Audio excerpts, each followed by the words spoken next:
What's going on, everyone? Welcome back to this Forex forecast. We're going to be going over gold and just a quick analysis. There's not real definitive direction on the pair right now, other than there's tremendous amount of bullish momentum.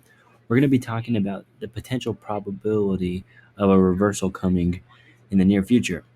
So basically, what I did is I wanted to mark up some significant areas of this chart, and I did so by getting the all-time high, creating a range, and then I started going down to the lower time frame or the higher time frames with the line chart, and just looking at areas of structure.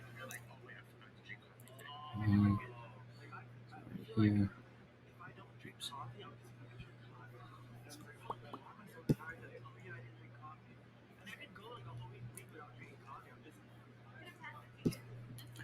Oops.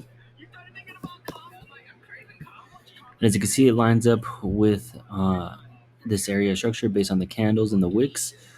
And what I wanted to do from there is look at some basic trends and just kind of use these trends as a way for us to understand what the market was doing, just to better explain to you how structure works.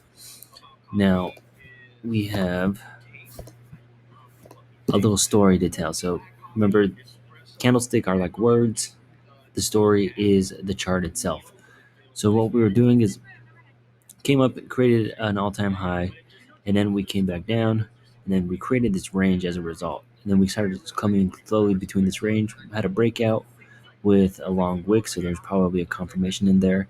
And then we continued that breakout with a descending trend line, which was actually a wedge, as you can see here. Um, so wedges are usually good indicators that the market is tanking out because it's losing a lot of downward momentum, so it's starting to bottom out eventually. So as you can see, it slowly starts creating this downward end with like a slow bottom out, and then we got a nice bounce from there. So there could have been some Fibonacci extension work that was at play. There could have been some structural patterns on the the weekly or daily timeframes as well. So there could have been a various reasons why there was that reversal there. Same thing with this. Regardless, the reversal occurred. And what it did is it came back up immediately, essentially, to test out this area of structural support or resistance, excuse me. And the great thing about this is, so this is evidence piece one. Evidence piece two is the fact that we are confirming this descending trend line. So there's two convincing pieces of evidence based on your entry conditions that would have been a valid entry idea. So then you get to wait for a setup there. Now, for me, in this instance, I would have been using a weekly leg. So we would have just looked quite simply at a reversal here, going for the 127 fib, and it would have marked it almost perfectly, going a little bit beyond that as well.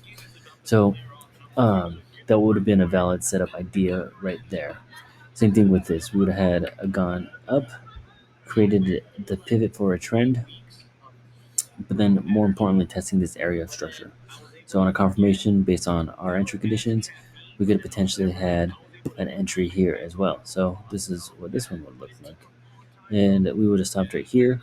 And you can see that it continued dramatically for a while after that as well.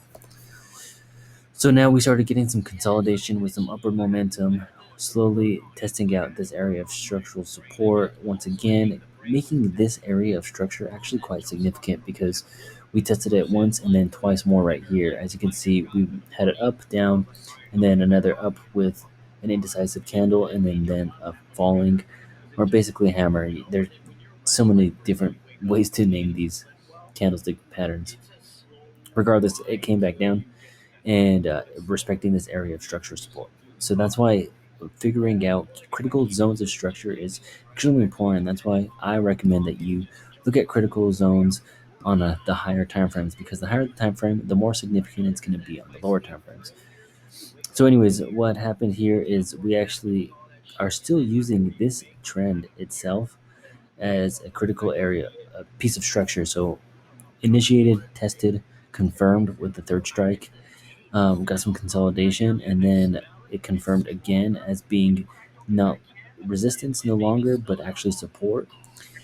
hit this area of structural resistance, and then we turned and we confirmed that this area of the descending trend line as structure was in fact support once more, bouncing immediately from there back to our area of resistance. Now, here is where things got kind of interesting. So we had initiated this channel essentially, which would be this area right here, and we initiated that channel honestly back over here. So we started the channel head, the top of the channel, or the resistance is down here with initiation, a test, and then several confirmations. You can see this critical structure kind of making its way upward, respecting this area, which allowed us to turn this piece of support ascending trend line into resistance once and then twice. So we're looking at it potentially confirming up here, and that's why the trade idea that we have potentially would be in confluence with this area right here. So I'll tell you two potential scenarios based on that. So based on this zone, two potential scenarios. And what happened here is we made a push up back to actually, so we broke here, had a confirmation probably on the weekly or daily time frame for breaking this critical zone of structure, and then from there we made it back up testing this critical zone of structure. As you can see here, being treated no longer as support but resistance. However, there was a breakout with some probably some confirmation once again on the weekly or daily. We're going to explore there, and then another breakout of this trend, probably once again treating this trend as support once more, and then that's where it made a major push upward. So now, where can it potentially go as a reversal zone? So using Fibonacci's as an extension tool is one potential way to find reversal zones. So we have two potential reversal zones. However, this is extremely speculative considering that there is no piece of structure to go off of that would confirm further confirm with more confluence and evidence whether or not that this piece of structure would actually be relevant in the future. So basically, what Fibonacci extensions are allowing you to do is to look at critical psychological levels in the future and monitor price at that critical zone, as it could potentially be historically, as it has been, an area of reversal, and once again a significant area of structure. So that's why these are important. But once more, I want to reiterate how extremely speculative these things are. So the reason why I want to talk about this level right here is because we actually broke above this all-time high. So the wicks are interesting because they give us kind of like a full range, and that's where this was. But what's more important is the closing of the candle, and we actually ended up getting a closing based on the line chart around here. So we actually closed above it, and there's still a lot of bullish momentum, which is making me think that there's a higher probability it's going to reach it up to here. So if it does reach it up to here, then where would our targets be? Well, we have several different targets that we would be interested in looking at based on our Fibonacci's right here. So the first initial entry zone that we'd be looking at actually aligns beautifully with where price was closed on this previous all-time high. However, there's another critical zone right here, which is at the 50, which aligns with our critical zone of structure.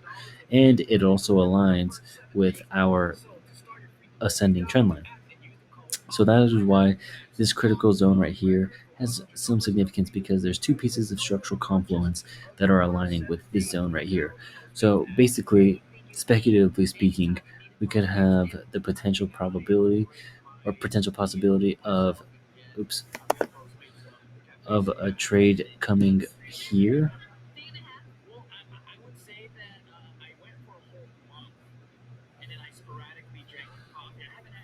And once again, when price does come to this area, you have the obligation to monitor it, making sure that it is definitely an area of reversal. However, this trade itself is actually significantly more risky because there's no actual structure to go off of that would allow you to make a confident trade. You could have your entry conditions that would be satisfied, and it aligning with this Fibonacci extension, which would be two pieces of confluence. However, we like to go based off of three pieces of confluence to have a lot more confidence in a trade. So for this particular example, you'd still get a great risk reward ratio based on a structure. However, um, because there is no structure to validate it, a third piece of evidence, then it is in fact a risky trade. So for this instance, it would be ideal to trade a little bit less because could be a possibility, even with entry conditions validated, that it makes it back up to this other extension leg. However, if price does make it down and we see uh, a testing of structure again, then we actually have another great opportunity to create a buy.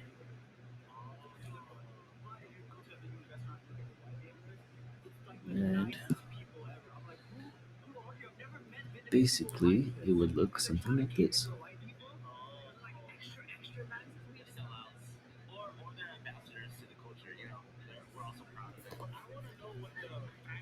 So this one would take a significant more amount of patience, considering that you would be having to, excuse me, that you would be having to monitor price, assuming it reverses and comes down to this area. So it's going to take quite some time for price to come down and test this area. But if it does test this area, there's a lot more pieces of confluence based off of structure and Fibonacci's that would make it more confident of a trade. And that's why I personally would wait for a sell. However, because of where price is at and it approaching a potential area for reversal, there is a good possibility that it could make another push downward before continuing upward if it does continue upward at all. And that would be a significant amount of pips, so there's no need to miss out on the opportunity. Just adjust your risk accordingly because there's only two pieces of confluence rather than three or more. So that's basically what I am looking at with gold. There's two potential scenarios. However, I do have a preference to be patient and bullish. So thanks again, guys. I hopefully this was entertaining and educational. 12 minutes, quite a long one, but it explains how you should use structure, how you could find structure, and how structure can allow you to create ideas that are worth monitoring. So that being said, this is all speculative. Make sure your entry conditions are satisfied, and I'll see you guys in the next one. Bye.